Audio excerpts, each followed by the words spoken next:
Hello, this is Stefano with Stefano Espresso Care, and I'll be showing you how to remove the shaft on a Via Venezia Starbucks Saeco espresso machine. It is slightly different from a Starbucks barista. The knob had a clip which I previously removed. This particular one just pulled out. Once the clip is removed, take a 2mm Allen head and loosen the camshaft. I pull the knob out. Once that's done, we have 4 anchor nuts that hold the boiler assembly into the frame. I just loosen them. Pay attention that at least on this machine there was one and only one lock nut washer just on the back.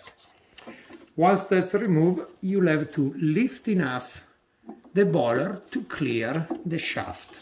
The consideration is not to be hang on the pump edge, of course the wires and connector, but there is enough clearance to not to worry about that.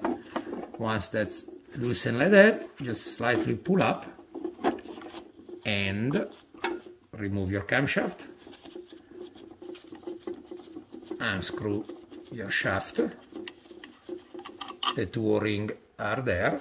The Teflon seat and the plunger are normally stuck in there, but you can use a needle nose or a surgical plier to remove it.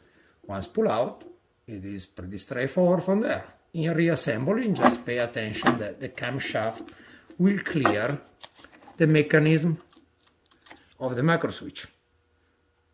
Thank you for watching.